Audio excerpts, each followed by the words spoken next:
Good evening, everybody. Welcome to another issue of HM1 in 2021.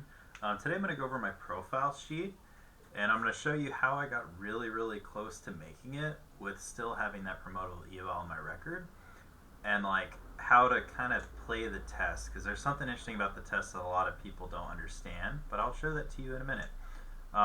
Since this is our first class, I'm going to assume most of you know how to use your or how to look at your profile sheet.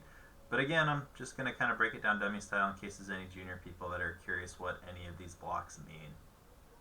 So right here is your final or your multiple broken down by each factor. First one's exam score. So that's on a bell curve. Lowest possible gets a 20, highest possible gets an 80. It's on a curve, so like what that number means has almost nothing to do with what your score is.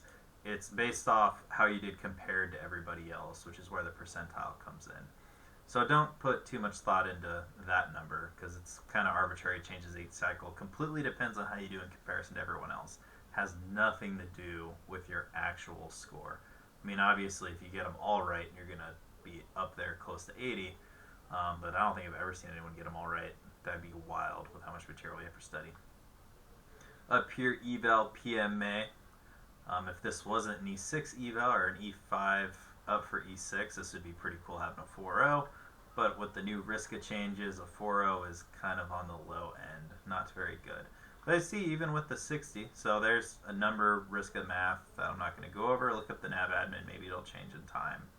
So it's these two, your exam and your PMA, are like the two big numbers, which if you have a really bad eval, you score really bad on the exam, even if you have all the best points everywhere else, it's not going to matter.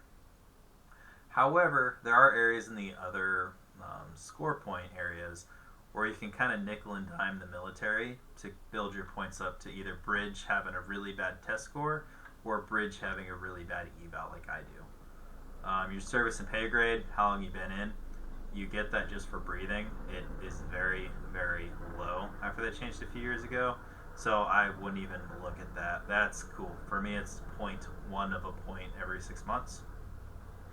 Awards, good luck. I know depending on your local command policy, the only way to really spike your awards is instituted program, PCS, get really lucky, hope your CO gives a lot of awards out, or just get put in the right place, right time. For the most part, there's not a lot you can do to work on your award points. For me, those 7 award points just happen from PCSing and being in for 10 years. Education points, 100% you can control that. That's 4 points right there. 4 points for your bachelor's, 2 points for your associates. For any of you that haven't gone to school for your associates, do it. It's only like 10 classes for your AA, especially if all the smart transcript stuff that corpsmen get. So it's not a lot. I think I finished my bachelor's in 3.5 years, because the JST gave me so many points. PNA points, they got diminished a little bit recently. It used to be the last 5 cycles, but they changed it to the last 3. You get 1.5 for each cycle if you score well on the test. You also get 1.5 if you're in that top area for your eval. It's the top something percent. I mean, the percentage doesn't really matter, but control it. Just study a little bit harder. Even if you have no chance of getting it, study it just enough. Because you see for me right here, that was 3 cycles worth, 4.5 points. I got more points from studying for 3 cycles than I did for my bachelor's degree, compared to 4.9. So most people that took it a lot of times. And then right here, 144.64 compared to 151. So I didn't make it. Sucks, but for me that helped me because this is the closest, as you can see over here. I have been doing this for a while. But this is the closest I've ever been. And that really motivates me. It's part of why I'm doing these videos. Because like I can taste it, man. Like I can just feel it coming. I just need to boost that score by another 6 points. And I think I can easily do that. And this is why. You look right here, my over percentile was a 96, and that got me in the upper 60s. 96 percentile sounds really great, but let me show you something for math real quick. Let me shrink the calculator so it's all in view. And what I'm going to do is I'm going to take the total number of questions, because sometimes they throw them out. So let's see if it's actually the 175. I'm going to pull my flat percentile score. So let's see, 51 plus 43 plus 16 plus 19 plus 46. All right, so all 175 points, or all 175 questions, were figured into the most recent advancement exam. So it's not often they actually throw questions out, because right here that adds up to 175. If they threw questions out, it would not add up to 175. So let's add up all my scores and divide that by 175 to see what my true percentage correct on that test was. So 37 plus 23 plus 8 plus 12 plus 29. For those of you that can do speed math, I think you can already see that 100 out of 175 is not very good in any other education system. Dude, I barely got more than half of the questions right. 60% is all I really need. And for me, when I realized that on my last exam, it kind of helped me be more efficient in my studying. And it also like completely got rid of all my stress for the exam, because look how low that bar is. We're talking, I'm in the 96th percentile, and I got 10% over half of the questions right. Like, that is nothing. Any other college test, I would be ashamed of this. I get it that it's such a wide range of material, but what that tells me is if you guess and learn how to guess correctly in multiple choice, you just got to beat the odds. Like, if you take 2 questions off and you have no idea what the right answer is, you're close to getting the 50% mark. So if you do that for most questions and know about the other half, you're going to hit over 60% just by probability alone, plus if you just knew some of the questions. So for me, that's a big load off, just thinking that I'm not trying to ace the exam. I'm trying to get a 75%, because I'm looking, if getting 60% right got me a 96, I would imagine a 75% would probably get me pretty close to that 80, and if not, mid-70s. So just relax when you're taking the test. Focus more if you have no idea, and you just do 20 questions or just lost in the sauce. Spend more effort on process of elimination. Just think, what are some of the basic things I know about multiple choice questions? I might not know anything about this question, but if I go, yeah, that's not an ABMED instruction, that's a DD, not an SF, that's a BMED instruction, that person has nothing to do with this, I know that for a fact. You just kind of take that little common sense together, and you can really just build up those points. And even if you have no shot of making it because having a bad eval, you can at least build up these points for when you do have a shot. And I know for me, I'm not going to scroll down for my previous profile sheets, because as you can see with the sticky note action, I don't really know how to block my DoD ID or my last name. I think my old username was my last name, so you can probably see it anyways. But I don't want to show my DoD ID number to everybody.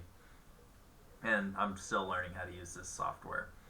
But just, for me, it was overtime. Like, as you see, I took many exams. I think my first 5 or so, I got like a 40 and below. Didn't get a single PNA point. Around here is where I got my head out of my booty, and I finally started to study. I think I got like a 65 here. I thought I was getting out, so I kind of quit caring, but studied 20 minutes a day just so Chief would get off my butt. So over here I got a 57, but I still got the full max PNA points. Here, I studied just slightly more. I think it was 30 minutes 3 times a week. And because I have been studying on and off for the last year and a half, that knowledge kind of accrued and hit me to where I'm at 67. If I had one higher level eval, I'd be HM1. However, I do not. I said that to be intentionally provocative. Don't ever have that mentality when looking at this, because just thinking, oh, if I had the EP, I would have made it. As someone that's been very bitter for many years, that is a path to bitterness. Never think about it like that, because that's a dark road to go down, man. Once you start thinking, oh, if I had this eval, I would have done this. And no, every time you find yourself thinking like that, watch one of my videos, pull open a book, study, because being bitter is not going to help. Studying will. As you can see here, 78 or 67. Another thing I want to point out are these topics right here. I've heard a lot of people tell me never go off of the topics at the bottom. They never change. I don't really see them change much, especially with like which ones are the big questions. And it kind of makes sense. Like healthcare and treatment, number 1, duh, you're a corpsman. Number 2, healthcare admin. Yeah, you're trying to be HM1. You should know about admin. Number 3, PrevMed. Yeah, I mean, it's PrevMed stuff. PrevMed is super important to what corpsmen do, just to keep the forces safe. See here, I didn't do too good in PrevMed, so that's why most of my videos so far have been focused on PrevMed. I think the only 3 topics I'm really gonna roll into for these videos for this cycle is PrevMed, logistics, PrevMed, logistics, and probably some clinical support services. But realistically, with where I'm at right now, these 3, boom, boom, boom. Boost those up, I'm gonna boost my score. Please, if you got any other ideas of how to mess around with this, I don't want to call it a hack, but really just prepare. Like I was talking to one of my HM3s recently about how even if your eval sucks, these points build up eventually. So even if I say sucks, but if you're at least getting 1 point for your PMA, which is your eval each cycle, so add that, you get your 1 point from that, you get your 1.5 from your test score. Yeah, that's 2.5. 2.5 a cycle, 5 a year.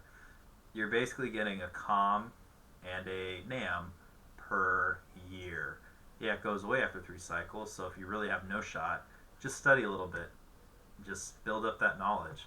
And if you do have a shot, study really hard, try to get the max points, because two cycles at 1.5, that's a NAM a year. So in short, look at the numbers, don't get discouraged. I would love to see more of like the people that got an 80 on the exam to see how many they actually got right. Because if a 67, 96 percentile is barely over 50% right, you don't got to do that great. You just got to do better than everybody else. So put in the time. A lot of people choose to be bitter. They don't study. Pick up a book. As in my tagline, make notes, not art. And yep, that's it. Today's a short video. Tomorrow I'm going to be talking about the Occupational Health Manual.